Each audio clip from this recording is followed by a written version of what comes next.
Hi folks, I'm Alan Watt and this is Cutting Through the Matrix on the 22nd of September 2019. I wonder who else out there is thinking they're living in some sort of Groundhog Day over and over in some respects, because what happens is so similar to things that have happened before in different areas like warfare and so on. But when you look into the techniques of building up to create wars, and always remembering that in true Machiavellian style, because it's a very old technique, you must always get something to justify going to war with someone else, if they're not invading you, that is. And so you always got to get, oh, here's the event, bang, there you go. Real or imaginary doesn't matter, as long as you publicize it properly. And you do that by, before any event or artificial event or fake event actually is told or appears to have happened, you build up an animosity towards those people by saying they've got animosity towards you. They really hate you, you see. And then it means they hate us. And you keep building that up over and over and over, and until the event happens, the standard event is supposed to have happened, and then next thing you know, they're off to war, as it was planned, of course, long beforehand. And that's a standard, simple technique of doing it. It's quite fantastic to see it happening over and over again, with this pretty well the same scenarios, really, you know. And this time, of course, they must get Iran. I mean, I personally think Trump was put in to hurry up and get the list over and done with, at least the Iran part of it, because Hillary, basically, when she was in the State Department before that, under Obama, and a group of them there with Madeleine Albright and so on, they'd been using proxy armies with different fake names, supposedly to do with ISIS and ISIL and ICE and yada, yada, yada. But they were mercenary armies that were getting funded and equipped from the West. And I know this because I read all the articles on the air for years when it was all happening by all the usual official outlets. And so it was documented that we were arming them and again financing them and supplying all their equipment and foods and so on. To get rid of Syria, mainly at that time, they'd already got rid of Libya. And that started the mass migration, because Libya was literally a bulwark against the mass migration from the West, and for, you know, it was well understood, but with all sides at the time, that Gaddafi had mentioned at the United Nations too, that if they take down his country, he says you get a massive flood into Europe, and that's what's happened. The reason it happened is because it was planned to happen, because nothing really occurs in this system, this big, incredible system of planning, multi-layered strategies and so on, all working together. It doesn't happen by accident. And it was planned that way to change Europe, the face of Europe and the world eventually, because you got to remember the very old agenda to do with elimination of nations, for as an example. And nations, you prepare them for the withering away, as they call it, withering away of the nation state. That was a communist idea at the time. But it was the same idea that was run by maybe their mentors, for instance, living in London, who ran the Royal Institute for International Affairs, who wanted a world government too, and the CFR, another branch of the same organization, under many names and different guises, that they've catered for all sects of society and ethnic groups and religious groups and everything else. So it's well understood that this is how the world is run. And through all the free trade agreements that the same group literally drafted up for governments to sign, and this is legitimate. It's not some conspiracy theory. The CFR, Royal Institute for International Affairs, with the group for the Pacific Rim regions, the Asian Pacific and so on, this is all the same organization. They drafted up the agreements for the United Europe to happen under free trade, an economic bloc. And the same thing was to happen with the NAFTA deal, which they've changed in the last year or so with Donald Trump, because too many folk were using the name NAFTA, and folk were beginning to understand what it meant. It's so typical, if you start to understand what's happening, they change the names of it to try to confuse you. You talk, there's a conspiracy. That's the conspiracy part of it. Oh, we didn't do it for that reason. It just sounds better now, you know. But it's the same agreement that they've changed it into for the Americas.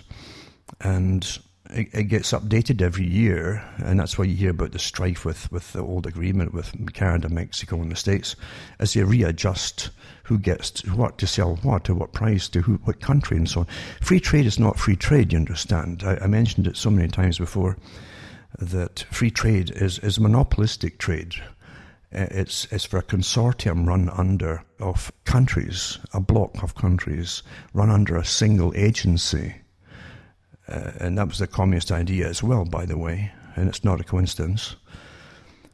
But they would decide on different sects of society, farmers, even beekeepers, who would sell to which countries and how much, and how much the countries would have to import from each other in the same areas. So it literally put so many farmers out of business in Britain, and they all fell for the hype, just expand and get ready for massive selling of your butter and your cheese and your milk produce, and folk were told to take on mortgages. Same thing happened in Canada, by the way, for a similar reason, years ago. And then, of course, the free trade deal is put through, and then you find out, no, they cut your quotas and so on. You've got to import more from abroad or different countries, and that's how it's really done.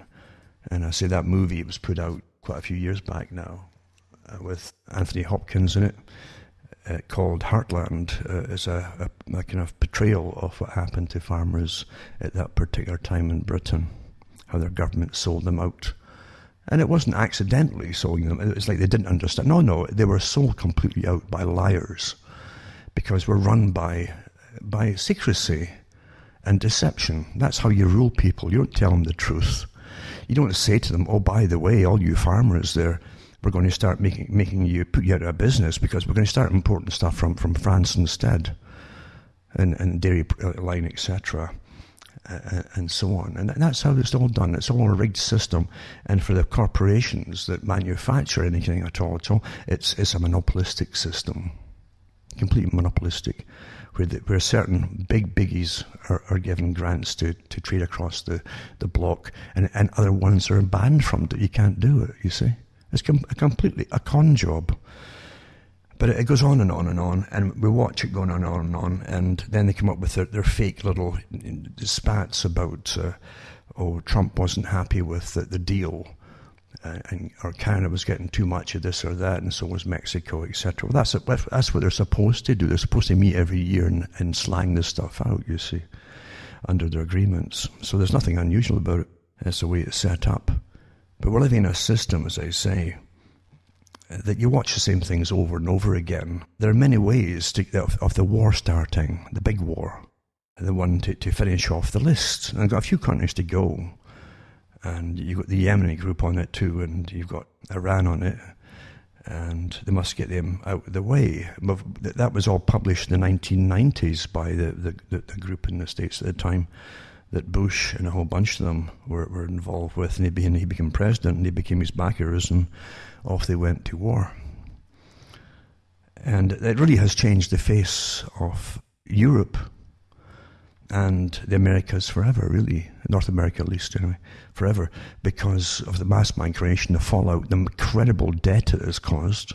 And at the same time all this was happening, you had, again through free trade deals, the elimination of your manufacturing base inside Canada and the States. And they signed it over, just like the free trade deal in Europe. They signed over to Mexico, you see, for the manufacturing temporarily. And they called it the Mexican Corridor, where they set up all the factories. They moved them down there and set them up there. And then after that, once they got it completely done with China and agreed to move all the manufacturing to China, off it went there, and that was that. The governments that you think you elected were behind this. They all signed on to it to deindustrialize us all. I hope folk get that through their heads. These smiling liars that you elect, they do what the party tells them. And that's what they'll tell you. Well, I didn't like it, but you had to go with the party. Which really is what's the point of having leaders for different constituents, different areas, going to Parliament or Congress or whatever, because if they're supposed to speak for you, they should be voting in any deal in Parliament or the Congress for you, not the party. So it's a complete farce what we're living in. We're living in a managed system where really the politicians know darn well not to ask questions. that lead to what they, pretty well with more than just suspected conclusions. You don't ask questions if you want to get up the ladder, you see. And psychopaths are awfully good at that. They hone in quickly to what's expected. And because they're natural actors, they can play the game quite easily. So anyway, we're deindustrialized, and then we have an era right now of hyperinflation. It will get to hyperinflation, as was planned to do. Not just by chance, and not just because they screwed up with their accounting, as they always pretend it's what happened, or there's a slump and all. No, it's because it's planned that way. Years ago, I remember talking about it, even when the last so-called crash was happening in 2007 and 2008. And they told her, no, don't worry about it. Don't worry about it. We'll borrow money to tide us over it all. And the government in Canada too said, oh, wait, it's not going to affect us. Our banks are solid. They're in great condition. And of course, when you delved into it, which I did, I found out that all the biggies, I got the list too from the government, had got bailouts from the US Federal Reserve Bank, which is not really a federal one at all. It's private owned. But anyway, you don't have to pass gold or silver or even note paper to any country or any person or any government anymore. All you have to do is add a few zeros behind a number on a computer, and that's what you then owe them, really, plus interest. And that's how you get bailed out, you see. So they got special drawing rights for Canada and the States, the US banks, but also other foreign banks too in other countries, because the US Federal Reserve now is acting almost like a central bank for all the other central banks across the planet. And at the time, I mentioned it too, because I really followed it so meticulously. I knew darn well where it was going to go. What they always do when they crash your economy and you crash your financial system is that they devalue the currency. So you need more numbers of the currency to try and buy the same amount of stuff that half the amount would have done before. And that's where we are now. We're paying about double what we did before, especially in Canada. It's very obvious, even in food. And the government even admitted that they'd given permission to the big food producers, and meaning the big packagers and so on, the right to the middlemen to jack up all the food prices big time. And they've done it. I mean, butter now, a little thing about butter here now, is creeping up towards the $6 mark, and a pound, $6 a pound. Right now it's 5 something plus tax, because it's a processed food. In other words, it's been, pasteurized and God knows what else they do to it before you end up with the finished product. But they call that process. So you pay tax on top of the food now. And it's going to get worse and worse and worse. Well, this is not happening back, and it's not just because we have to pay back the money. That's part of it. Money is a tool of power, and the magicians that handle the bookkeeping for the central banking systems are the true powerful ones, really, working again for masters, but they get incredible payoffs for, doing their magic on the books, for instance, because don't forget, you're in a world system, and money being a source of power and a tool of power is obviously ruled by the powerful, they can make themselves very rich very quickly and double their income with a few strokes in a computer, you might say. And that's how the system is today, and no one's going to look into it for about them, where they get the cash from. Just as they don't look into where politicians get the cash from. Some of the politicians today are multimillionaires, and they haven't done any work except being so-called elected as a public servant to something. Well, when you see what their income is supposed to be and what they end up having after a very few years, they're not getting it all from their paychecks.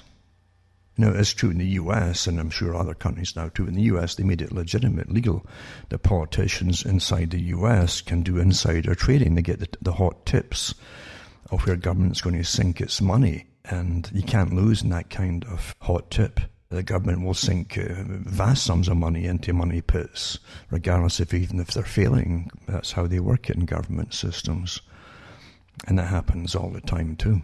So money is a source of power, it's a tool of power, and it's used by the powerful for their own big agenda. And the agenda is not to continue, it's never to continue the way it is here in the world, is it?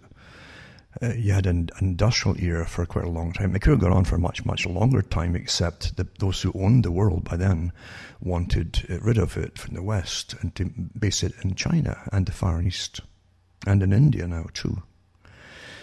Not just for cheap labour, but it was just time to do it. And they wanted to bring down all the Western countries and to austerity. And I gave the talks about the United Nations talks on austerity, the coming austerity and so on, and the Council on Foreign Relations articles, etc., and all the big think tanks on how we have to bring the West into austerity. Austerity is a nice way of, they used to say in the middle, about the 19th century, with the politeness they'd have in conversation, the middle class would say, they're poor, austere child. I mean, normally they'd say a poverty-stricken child, but it sounds better, austerity. You're not in poverty, you're in austerity, you see. And it sounds better. Poverty might make you have a bit of guilt twang for allowing it to even happen, you see. So you always camouflage it with the words that are used, just like you didn't have slaves in Britain, you had servants, and servants that were tied to the home that they looked after, or tied to the farms, as tenant farmers. And at least they were a bit more honest. In the Middle Ages, they called them serfs, which really was a slave, basically. You're bought and sold with land. And if you ran away before the plague hit, of course, when you ran away, they would catch you and force you back after torturing you and punishing you, or branding you, or killing you. That was a law.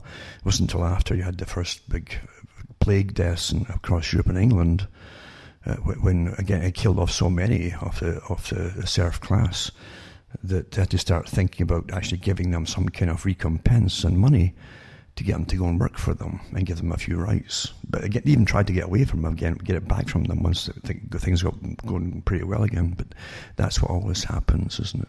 But today, as I say, we're living through almost a form of, with the warfares coming up, because it's going to happen. That's on the list. The list is never forgotten.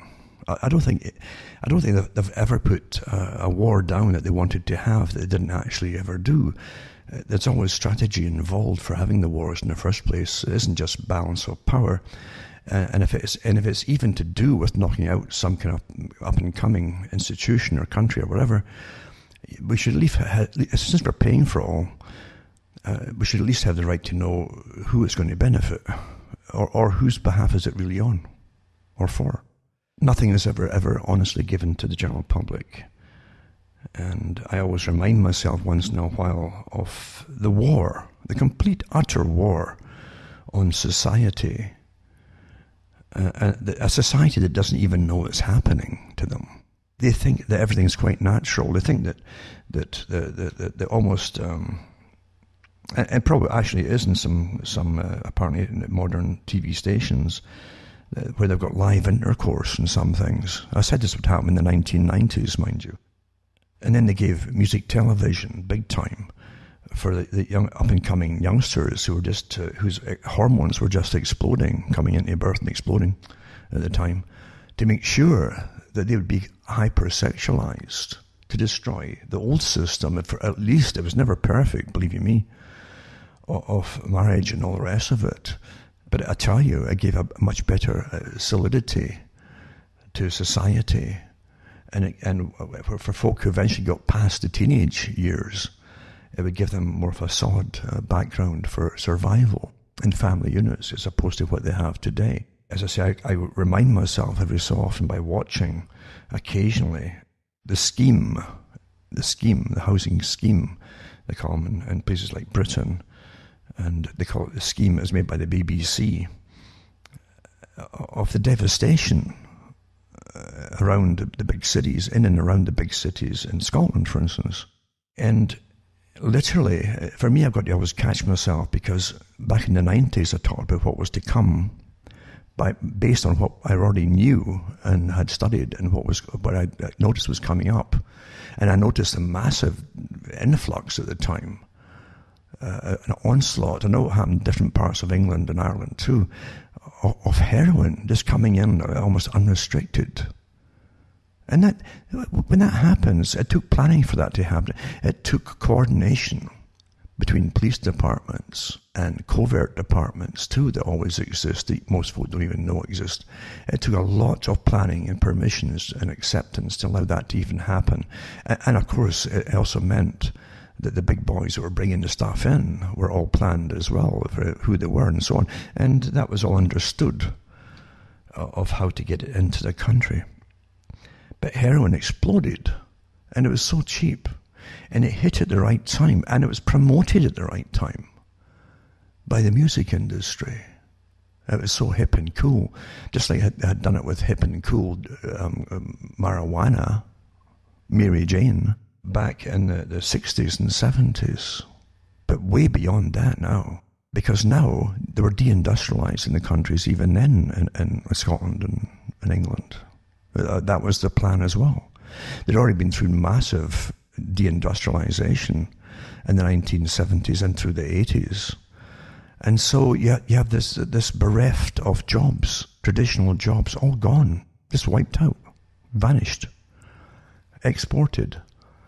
And the public were lied to about it, how it was happening, or they're just closed down, or you're led to, they expected you just to believe they went bankrupt or something. See, you would fill in the spots. They wouldn't tell you what happened. They were deliberately being put across the world by your tax money, just as it happened again with China later on, everywhere else, and including Canada and the States.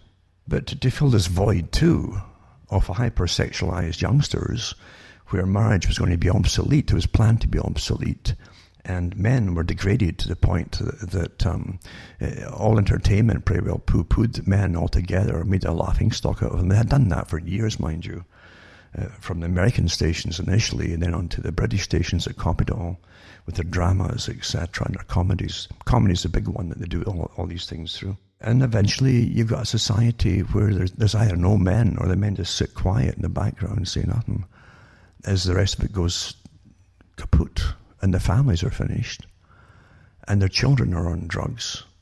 And this is a complete war, culturally, psychologically, all planned that way. And with the use of big pharma, of course, because they could get handfuls and handfuls of Valium on the streets, or any other kind of drugs for that matter. And then government steps in to take up all the slack and all the children who are completely hooked on drugs of all kinds, until it's normal to have social workers assigned to every family pretty well. And then the people who were growing up at that time, in the 90s, are now maybe apparent, if they've lived that long and survived, maybe apparent themselves. And so with every generation it gets worse, because there's no family values, traditions, or even the families themselves to help them out. They've been wrecked, absolutely wrecked. And in that housing, that one called The Scheme, and the Scottish one, you'll see people who, and they do have subtitles for those who can't make it out what I mean, you'll see people struggling to understand. They don't know what happened. They really don't know what happened, because their everyday life is normal.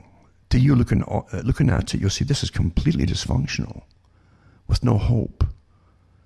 And you'll see them reacting, trying to build little community centres to get a community spirit going, things like that. And other things that are beyond Band-Aid techniques, because the community centres were fine years and years ago for what they had then. Society's been wrecked even further since then.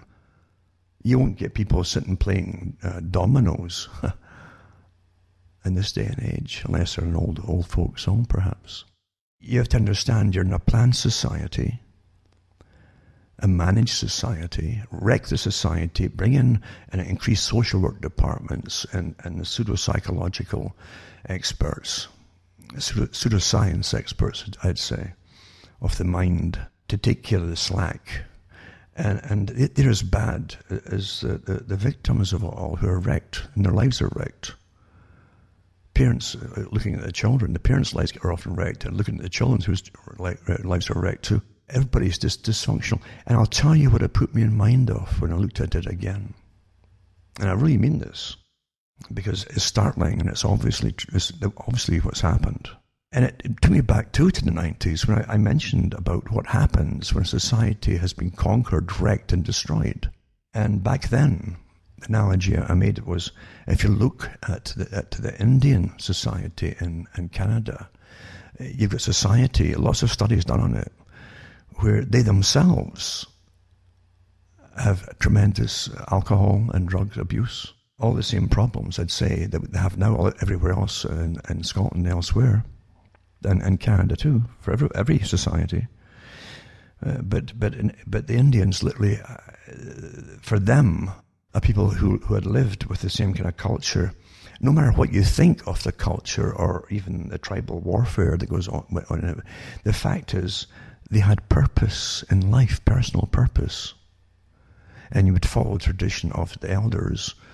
And it didn't have to be complex either, by the way. And they had purpose. And they were mainly hunters. And that gave them purpose too. They're busy for survival. But and as Darwin said it too, and they understand this technique too by studying eugenics and evolution and all the rest of it, as they call it, evolution.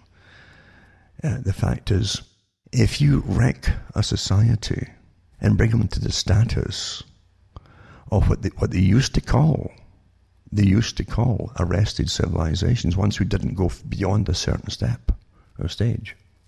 Didn't mean that there's anything wrong with them. They were just often they were completely self-sufficient. But you can't make a profit of people who are self-sufficient, can you? So we call them arrested civilizations. But when you take away their purpose and their cultural purpose and their connections to their ancestries, then they just turn inwards on themselves and self-annihilate, basically. And that's what you're seeing in parts of Scotland and England and Europe and Canada too, by the way. Coincidentally, at the same time, it's just somehow the nations say that you can take all these different drugs and they're going to make them, even all of them actually, legal eventually. You understand you're in a complete... You're beyond the takedown stage. Now it's time to eradicate us. That's what's happening now. We're getting eradicated. Completely eradicated. Look at the cancer rates are through the roof, for goodness sake. And the foods we're eating, we're not even allowed to know if they're even genetically modified or what kind of pesticides are used on them. We don't have the right to know that. And we accept that. That means we're gone. When we don't say, hey, we demand. Huh? When you put yourself into the state of being dictated to by authorities, you're pretty well given up. You forget that these people who call themselves servants are supposed to serve you. But of course, in socialism, and that's why the elites and the wealth of this world picked socialism. Socialism was planned by high levels of the middle classes, who literally looked around them at all the poor and despised them and were afraid of them and thought they'd come out and start planning societies for them. Yeah, there'd be some do-gooders amongst them, but there was a lot of them. H.G. Wells was one of them, who had fear and contempt for the working classes. The fear part was that when he saw them passing their windows going to these smelly, rotten factories, dirty factories every day, he, like many, I suppose, had a fear of maybe something terrible could happen and he'd have to join them. So you end up loathing that which you fear, you see. And that's where we're going today with it all. But watching the annihilation happening with folk who have no hope at all, where the availability of all kinds of drugs, so cheap too, are beyond just simple proliferation, is planned proliferation and planned takedown, folks. Or believe you me, authorities, they can galvanize you into world wars when it suits them and take over everything, including the rationing of food, which they'll do again, by the way, eventually, under a similar kind of guise, not just a world war, but a different thing to get again. You've got to go into austerity, remember. But the fact is, they can galvanize and take over everything in society and every facet of society and production and the means of production and basic survival very quickly. And you think they couldn't stop the drugs? Do you really believe that? in a system where they know everything about everybody, every single one of you, they know more about you than you know about yourself by the studies they've done on you. And they constantly do on you. But they just don't know who's come on, folks, eh? You're in the takedown phase. And that's why, just like Brave New World written in the 1930s, the early 30s, not by a guy with a crystal ball, but Aldous Huxley, who mixed, his family belonged to this managerial elite class, who looked at all the common popular people, they call it populism, and the popular people, the people who like popular music and popular, which was beneath them, of course. But they were quite open about it, that there'd be too many people. Until his death, Aldous Huxley, along with his brother, and actually Julian, who was worse, talked about the fear of overpopulation, of all the wrong kind of people. And people thought at the time, well, it wouldn't affect us, and say in Britain, you're thinking this guy's got something in common with you. No, they didn't. You're as much of a peasant as the people across the world in some supposedly third world country. That's it there. So anyway, they talked about it in Brave New World in the 1930s, and how they'd bring in a system where the state would raise the children. They never mind the fact that they would literally genetically engineer the people, the right kind of people with the right genes, with gene replacements and all the rest of it, and to get the right categories of work distribution for different jobs, from the intellectual to the menial. And they would breed them all, different classes of them. And they would get lots of sex, hypersexualized, lots every night. In fact, it was almost mandatory you had to have sex. But you would have a sterile relationship. There would be no offspring. They even make it taboo to have sex with the same person twice in a week. So promiscuity had to be shared, you see. A lot of these ideas came from Plato and the Republic, where literally women would be held in common. Well, women may object to that, so you don't tell them that they're all there to be shared around with everybody. You just tell them that they're free, and give them a paycheck and give them a culture that basically gives you exactly what you wanted to until they're all in common. These things are not by chance. They don't happen by chance.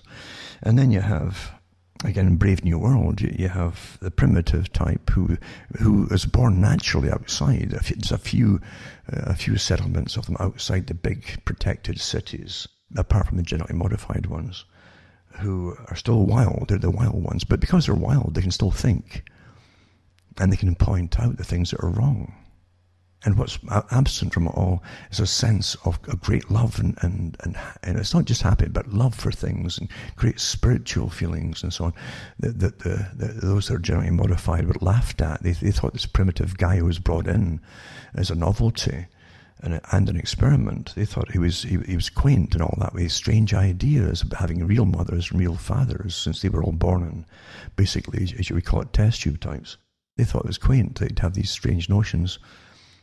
And he quotes Shakespeare and so on, and gives them stories about high emotion that they couldn't quite grasp it, because they were completely materialistic. They lived for the moment. That was their life. And then, just like John Dewey and others prescribed long before, and again, that's where a lot of the ideas came from for Huxley's book. But John Dewey, in his school of thought, they helped create the educational system for America and a good part of Europe, same groups. They would train the children that death was normal, and you'd be allocated a certain amount of years, and then you would die. And nobody would bemoan you dying. There'd be a celebration of you dying, and you would die humanely, you see. And now you're an age now, today, where when you hit a certain age, they want to euthanize you openly, very openly, and they're promoting, this is an agenda you're going through. This isn't the brainchild of professors who are living now, that dreamed up themselves. They're following a script, and certain ones are selected to reaffirm the script to the public to get you used to the idea through repetition of it, and well, I guess it had to happen eventually, and there you go. Just like the people in this scheme, this series in the BBC was talking about. Poor souls. They're trying to, just like they tried with the Indian reserves in Canada, and elsewhere where they're falling to drugs and alcohol and the rest of it. They're trying the similar things in Scotland, the people themselves. And it wasn't lack of money. It was strictly responsible. So many of them are on welfare and have their houses paid, their rents and so on, and their food, and they have computers and TVs and all the rest of it, and they can afford to go out and so on. So it's even unemployed. It wasn't just the lack of money. It was purpose and function. The function of man, woman, family, and society has been destroyed. And when that happens, and the family is destroyed, then the community is destroyed, because each family, all the different families collectively are the community. And communities used to stand up, and I remember them standing up to bills that were passed by local governments, and they would all go, oh no, you're not. And they wouldn't. They would listen. When you don't have that community anymore, with good mindsets and logic, and whose minds can think straight enough, when you don't have them to stand up collectively, then those who are in control have won, you see. Before they start the next round of whatever, they've already won. That's what, again, back to socialism, that's what H.G. Wells said. He says, we will eventually annihilate the family until the individual will be talked down to by us, the government, straight up from government to individual, and there'll be nobody around you, no kin to stand up for you, or community to stand up for you. That's what he said, and that's what they wanted, and Bernard Shaw wanted it too, for those who don't quite know. Socialism is an ordered, planned society that makes the elite feel safer. And to be planned, everybody must be utterly predictable in it. That's why you're so observed. It's got nothing to do with terrorism. Never did have anything to do with terrorism. Now, the time is flying again, and I've been prattling on. I didn't even mean to go off here. I want to talk just briefly about a few things that have been happening in what we call the media these days. But I'll just touch on this. Just touch on it. As a clue to how big things really are, you know. A sign and a symptom of a destroyed society, when these things can go that far without being stopped, right? I mean, you've heard of the Jeffrey Epstein thing, but also you have this present news to do with Ed Buck in the States. Prominent Democratic donor Ed Buck arrested for running a drug den and being a violent sexual predator who preys on men struggling with addiction after a third man overdosed in his California apartment. This guy was in the weirdest sadistic system, folks. Really, you know, when you see what he was into, with folk who were dying on their last legs of AIDS and so on. But, you know, he'd been doing that for years. And being a wealthy guy who no doubt, I mean, he was a party animal, and would go around all the big... This guy gave millions out to different politicians and parties. So that you can't keep that kind of thing secret that he's into, any more than Jeffrey Epstein's kept secret just by pure chance. So I'll put 2 articles up on that too. What I'm saying, you're looking at the end and the destruction. This is something in a more modern sense, and the techniques that are used, like drugs to kill them, or some strange combinations of drugs. It's like looking at something you'd read from Caligula in ancient Rome. And that stuff is not that rare now in this day and age. And then Jeffrey Epstein ran a $500 million Ponzi scheme fueled by insider trading in fake stock buys, and then fleeced clients by selling off $275 million worth of bogus notes when the money ran out. This claim is in one of the newspapers. Well, this is a big operation. It wasn't just Jeffrey Epstein, folks. It was a massive operation. You couldn't keep this quiet from CIA unless the CIA were in it, you know. And other organizations too. No doubt about it. No doubt. Judging from the connections. But he also literally ran a pyramid scheme of sexual purchases, you might say, as well. And had these young girls going across the planet, the important people. Massive organization. This wasn't a one-man job here. Massive organisation. And the money, of course, that was backing him from how he was set up tells you that those who set him up were already part of a big intelligence operation. There's no doubt there. No doubt whatsoever. None at all. And then you get Bill Gates says he wishes he hadn't met with Jeffrey Epstein in 2013. Small world, eh? Isn't it? Small world. And insists he didn't know the paedophile that well. After it was revealed that this billionaire donated $2 million to MIT's Media Lab at the Sex Pest's request. The Media Lab is an awfully interesting organisation. I really mean that. There's way more to it than meets the eye. Remember that technology rules the world, and whoever has the most of it and the cutting edge of it is going to be the leader and the owner of ruling the world. Putin said that. Others have said it too. And the Media Lab was based in MIT. And they really scoured and scoured. They would get the first dibs on things that were getting worked on and so on. And it's so interesting of the different characters at the Media Lab.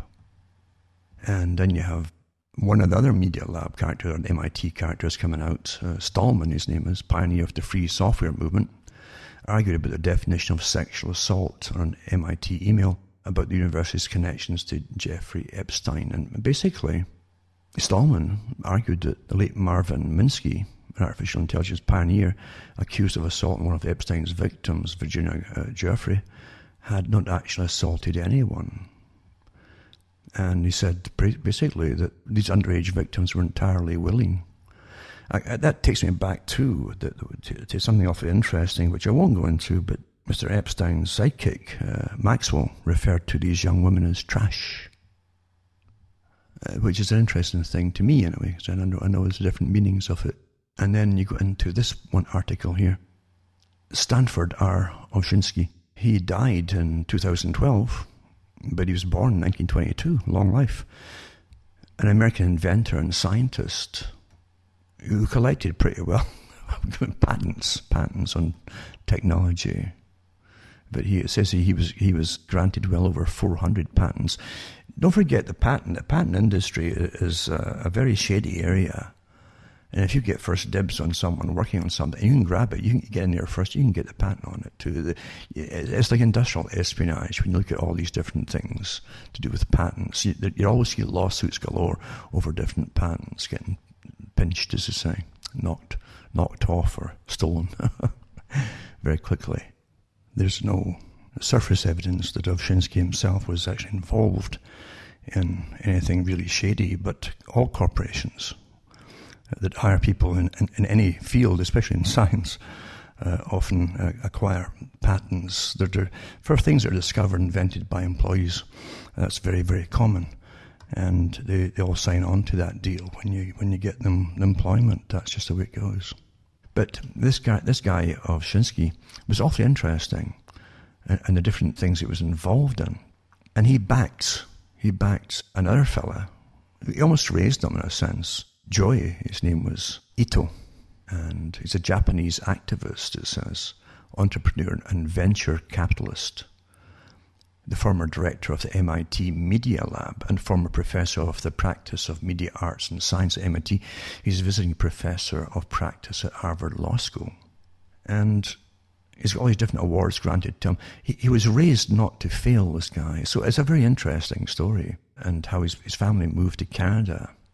Born in Japan, Kyoto, and then first to Canada, then to the US, and then to a suburb of Detroit, Michigan, where his father became a research scientist, his mother a secretary to energy conversion devices, Inc., now Ovonics. The founder of his mother's company, Stanford R. Olshinsky, was impressed with young Ito, whom he thought of almost as his son. And he mentored the boy's interest in technology and social movements. It's interesting, both and social movements. And when he was 13, gave him work with scientists, saying he's not a child in the conventional sense. It's interesting to a small world, because I think that the godfather of this child ended up being Timothy Leary. But anyway, this young guy, who often dropped out of university and all the rest of it, was suddenly launched into this, again, this this young genius guy, you see, just launched into it and ends up running the Media Lab at MIT, eh? Well, anyway, he quit it eventually when all the scandal broke out with Epstein and so on, because he was taking money from Epstein too, who's financing Mr. Ito privately as well as for the Media Lab. It's a small world, and when you get these connections all together, you have to say, what are they all after here? Because such people don't do things for nothing or just out of basic interest. It is premeditated. You set up your draft board, you know, and you get information coming out from here, here, and here, and you'll end up with the power. Information is power, especially in areas of technologies. It really is. But what a small world, eh?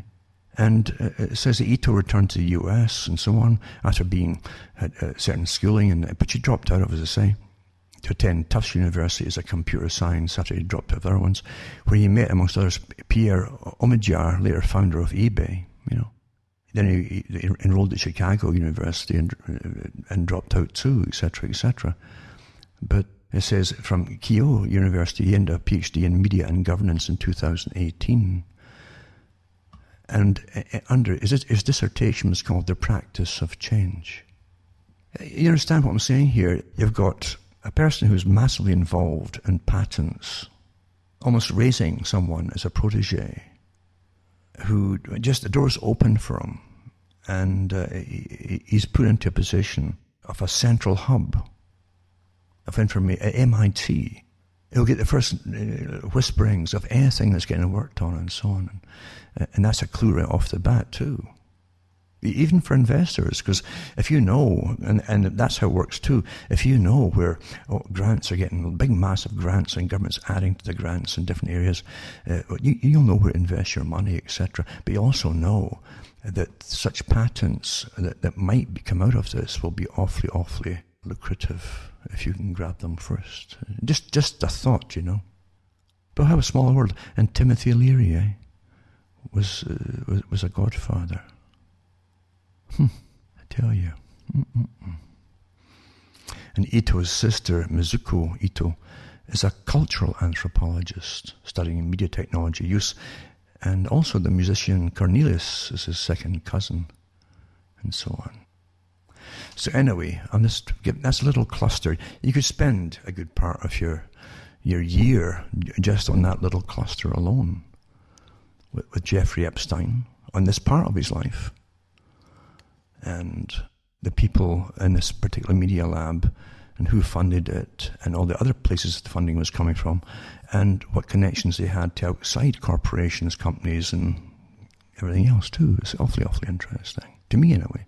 I can't say any more about it, but I'm sure I could if I really wanted to. But there's certain things you can't go too far in without a concrete evidence, etc. Not in this day and age, when you're talking about powerful people.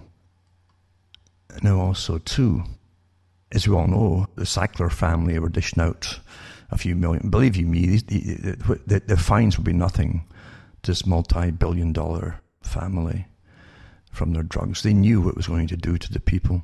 They knew, and they knew what it, before they dished it all out to be used, what the drugs would cause. Highly addictive, and they knew it was going to be highly addictive, and they had it so well marketed too, etc. too.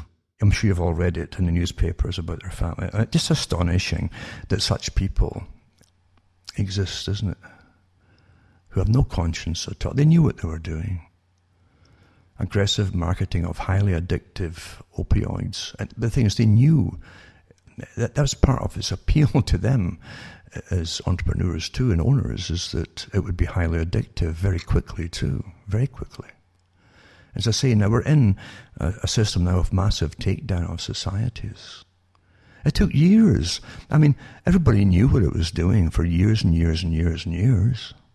Where was all your governments? Well, why wasn't there any department stepping in to do the investigations which now they're releasing? Why wasn't it done years and years ago? Powerful people have powerful ways of being left alone, eh? Other articles that show you... See, we're in the destructive phase of society. Look around you. It's like a battlefield.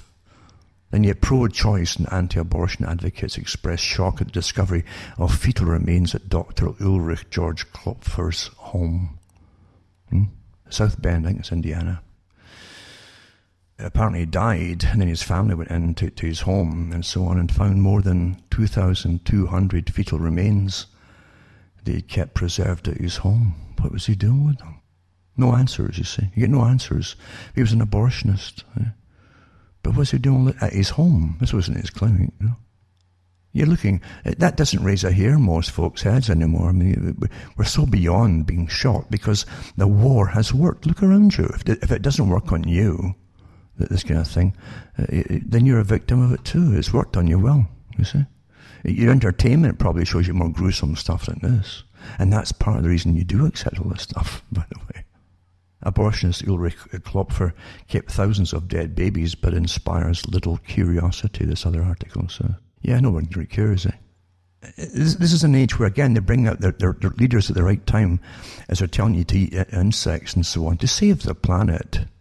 It's almost like, you understand, when a person is captured, a prisoner, for instance, and jailers traditionally were basically psychopathic, cruel people who enjoyed what they did, more so at one time, And you'll see it happening too, like the videos that came out about the US torturing people in Iraq, for instance, and in prison systems. They do horrific things, and they become kind of immune to it. But there's something about taunting and humiliating people who are defenseless. But that, even waterboarding, which was the first thing that the troops were taught to do when they were catching, that was, it was a death penalty by the US on Japanese who had done that to prisoners of war. It was a death penalty if that was found. They had tribunals there in World War II. And yet when the Bush system did Gulf War I, and then in Desert Storm, then Gulf War I, and so on, and then into the Sun's term as well, waterboarding was priority. What happened? All the values that used to horrify you are out and it's okay. Well, you see, you gobble this up for entertainment. You have your whole life long, and that's why it works so well. I'll let you just put this up if there's time actually tonight, but this might just make it actually. Think about, you got to get this out of your head what your government is. It's so sad to me to watch people still going and voting for the same scumbags in all parties, because they're all part of the same con job, you see. If you have a one-party system, like they did in the Soviet system, everybody knew it was a con. But you couldn't complain, because socialism is ruthless. And you were seeing the same techniques getting applied across the Western world. Utter ruthless authoritarianism. That is what socialism brings, and that's why the multi-billionaires in the world decide that's what we're going to give you. There's less arguments with socialism. You'll do what you're told or else. In the Soviet system, as I say, the one-party system, they all knew what it was like and what it was about. And they had stacks of jokes about it, but even then you'd be awfully careful. It could get you in trouble or imprisoned. So in the West, of course, they give them at least a two-party system to make it appear that you actually have choices, that your vote matters, even though the same agendas continue regardless of what party you appear to be put into power. But your government, so you better go back. I'll just touch on them before I get off here. I've done so many articles over many, many years on what governments have done to the people. Never mind giving syphilis to people in parts of the US, black people in the US at one point, telling them they were giving them treatment for it. They gave them free blood tests. And no, they didn't have syphilis. They gave them the syphilis, and they noted down who they were giving it to, and followed them to go and treat it to see how it would affect them and take them down. That was your government system, and CIA involvement too. They design all this stuff. This strange CIA. You even wonder if they're even American. What are they? What are these characters? So anyway, that's one thing they did. They also sprayed radioactive material over places too, over whole towns. Poor towns, of course. And so did Britain. Anyway, I'll just touch on a few of them, without going into any depth tonight. Forest spraying concerns mixed reviews on mill support, it says. This is Sudbury. Spraying of the forest with chemicals is unacceptable. Attention fellow fishermen, hunters, nature lovers, just the folk that live there too. It's time to speak to protect Northern Ontario's public forests. Multinational corporations Ecom and RYAM, R-Y-A-M, are proposing another decade of spraying non-essential toxic chemical herbicides in the Timmins, Sudbury and Kapuskasing regions because it's cheaper than alternatives required for the past 2 decades in Quebec. And it says the Ontarian government, without your comments, will cave into demands of these huge multinational corporations. It doesn't take much to make governments cave into big money, because they all know each other, folks. Often the big companies put them in power. So anyway, it says that the comments are especially needed from the First Nation members and the band councils with constitutionally protected rights to fish hunting and so on, blah, blah, blah, blah. Anyway, it's a huge area. And the government has the next 10-year forestry plan and so on. I don't know what happened. It's already happened in July, but I don't know what came out of it, if it's been stalled or what. And also, TEK elders will take government to court. And it says Raymond Owl, one of the founding members of Traditional Ecological Knowledge Elders, that's what it stands for, Traditional Ecological Knowledge Elders, off the North Shore of Lake Huron, says we'll be going to court to force the government to live up to promise made in the Robinson-Huron Treaty of 1850. Good luck. First Nations were guaranteed the right to hunt, fish, gather berries and use plant medicines in traditional territories. The Constitution Act of 1982 reaffirms those rights. So the rights are being violated by the practice of aerial spraying that they believe is damaging the plants, water, fish and animals. They're also concerned about the harm to humans. It's a good article. It's quite longish, but it gives you an idea about the incredible spraying they've had and in the area. And the fact, as I've said before, it's now in the general newspapers about the spraying of glyphosate over the forests here. Never mind the chemtrails way above us as well, under the fake geoengineering to save the world con. But that's happening too. Do you understand? This will bring down a much quicker death rate, which again ties into the takedown of society after this long war. And so many folk today are so mind-bombed with the drugs that they're on. Never mind the strange floating through society that's falling apart, that we're all doing. But the drugs too they're on, and their children are on, and so on. Makes it much easier to take you down physically now, isn't it? Because it is depopulation time. I hope you understand that. Is when they take away treatment from hospitals, and they say it's much cheaper and more efficient to just give you a euthanasia pill. And after all, you're standing in society, isn't that great? We don't really need you. Why don't you just die? That's happening, folks, daily here. And you accept, and you accept, and you accept. Just like it used to be prohibitive to torture prisoners, or you gave them the death penalty for waterboarding at the end of World War II to your enemies, and then you end up being the main proponent for it. That's what's happened here. Degradation of culture makes much, much easier. And we've all been degraded in a hyper-sexualized entertainment system with all the instant messaging that's going on and new terms to grab and just fall in. Well, I guess, maybe that's okay, Until you're what was normal is facing 180 degrees to what it was not long ago, folks. There's a good article, put this up. And then you have toxic Agent Orange was sprayed on British Columbia, documents show. And during the 1960s and 70s, according to documents obtained by CTV News, a television station in Ontario, tens of thousands of gallons of the toxic mixture were applied to clear brush near highways and along power lines in the late 60s, early 70s. In some cases, the substance was sprayed next to homes. I did a story too some years ago on the air where they were still using it around military camps in Canada, and they had one around Base Board, and it was in newspapers because a few folk had eventually taken it to court because they were spraying right through into the 90s with the stuff to kill off weeds around it. And the people didn't know. Around these bases, you always have towns grew up, you see, and the folk didn't know. And what this article is pretty good is that all that stuff went into the creek that it sprayed, and they saw it getting sprayed. It says we drank it. All that stuff got into the cow. We drank the milk. Our clothes were washing it. Our dishes were washing it.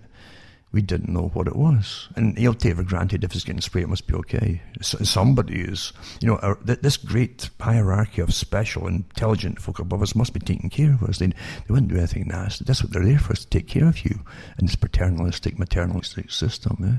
Toxic gas tested on Norwich. That was the one in England I mentioned years ago. And it says the Cold War chemical trials carried out with the Ministry of Defence.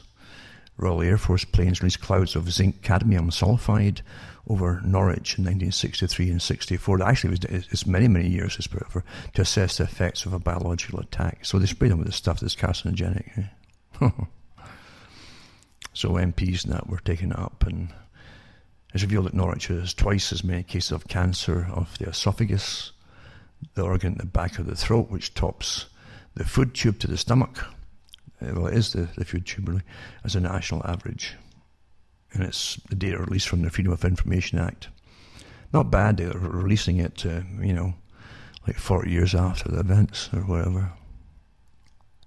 And they sprayed it from ships too, when the wind was in the right direction, Royal Navy ships. But it didn't stop there. They had vans with special vents on the top, driving around all the streets, and folk didn't even know they were getting sprayed in cities and towns. But they were testing everybody and watching how your health would deteriorate or whatever. They got all incredible data. That's the beauty of a national health system, though. Great data collectors. Millions were in germ war tests. Much of Britain was exposed to bacteria sprayed in secret trials. Ministry of Defence turned large parts of the country into giant laboratories to conduct a series of germ warfare tests on the public. And the report just released provides for the first time a comprehensive official history of Britain's biological warfare weapons trials between 1940 and 1979. Many of the tests involved releasing potential dangerous chemicals and microorganisms over vast swaths of population without the public being told. And another one too. The news that matters about the nuclear industry, Fukushima, Chernobyl, Mach 3, Mile Island, atomic testing and radiation isotope. There's a documentary that was banned in the UK. I don't know if it's there now, but it was up on YouTube, and I found it again. And it's about the radioactive waste and barrels of it dumped and forgotten. It's not really forgotten, it's just they pretend they don't know where it was, but divers are finding it, and fishermen are pulling up tanks and like 50-gallon drums and so on, and stuff, which is all leaking. The documentary is shown in German and French TV, but not in England. And they even dumped stacks of stuff from the atomic industry, from the power stations, stacks of the stuff in isotopes in the Irish Sea. And especially in the space between that and Northern England, Ireland, Northern England, and Scotland. And also stacks of it too along the Channel Islands, and the food dying off, and all these different areas of different kinds of cancers, which are so... But again, this is documented stuff, and it's a good documentary. As it discusses the effects of sea dumping of radioactive waste on the health of people living on the local coasts like the Irish Sea and the Baltic Sea, which is the most radioactive sea in the world. So they showed it dumping the English Channel, Herd Deep, they call it the Herd Deep area, about 12 miles north of the Channel Island of Alderney. The stuff's washing up in Alderney and the beaches, the radioactive, the water's contaminated, and so is all the seaweed and so on. Alderney is also subject to release to the sea from the French nuclear reprocessing plant at Cap de La Hague, 12 miles east of the small island. Amazing, eh? They're all doing it.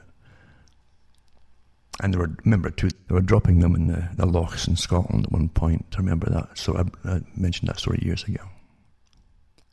And then again, you have the planned takedown again through austerity. Is the Deutsche Bank the next Lehman Brothers? And then another one too. Deutsche Bank may face the ECB probe over dealings in its own bonds. And I think the US Federal Reserve again has helped to bail them out recently over this whole scam that's going on here. Your money is going to be valueless eventually. But again, it's planned to go that way. Then out of the crisis will come a new world system. Worse than the last, and you'll be in complete austerity then, believe me. Better hungry than eat meat. UK school goes veg only, no packed lunches or freedom of choice. Well, that's socialism. Run by the wealthiest folk on the planet. As I say, the upper class, the middle class help bring it all in, manage it all, and you find that it's the elite that owns socialism. Death taxes swell treasury coffers by 5.4 billion as they go after more and more money clawed in from the folk. They try to stop from inheriting anything from their parents or whatever when they die. Climate emergency. Ireland is set to ban private cars. Now remember that the agenda for the 21st century, Agenda 21, signed by all the nations that belong to the United Nations, they all signed onto this agenda for the whole century with implementations like 2010, 2020, 2030 and so on, the different parts of it to be fulfilled and completed, and then on to the next part. But the Agenda 21 is for the entire century with all the things that they must get through. And you'll find that they have it stated quite plainly there, and I read the articles years ago on the air, that the elimination of privately owned vehicles, and there'll be essential vehicles only, which are police, fire, ambulance, that type of thing, military, etc. And that's what it's about. And of course, by 2030, another part of the 21st century plan, 2030, because they meet every so many years, they plan to have so much off the roads, so they want them off the road. I told you this years ago, before they even came out with all this stuff, they do this. In fact, in 1998, I remember talking about that, they'd ban cars. And at the same time, they're planning mass third world migration. This article here, I'll put it up. And another privately owned cars should be banned from London by 2030. This is pro-Corbyn think tank, but it's not just at London, it's across the country. That's Agenda 21, folks. I'll put that up too. I think that's all I've got time for, really. I could go on and on and on, but I prattled on something else before I started, right? Anyway, it's some food for thought. You're living through a planned system, folks. Nothing happens that hasn't been planned, and often published before it happens, often long ago. That's why you forget it. You forget all about it. That hasn't. So you forget it, and then it happens. Remember, you can help me out by buying the books and discs, cuttingthroughthematrix.com, or donating. Remember, you can donate by sending cash or checks or international postal money orders if you're outside Canada.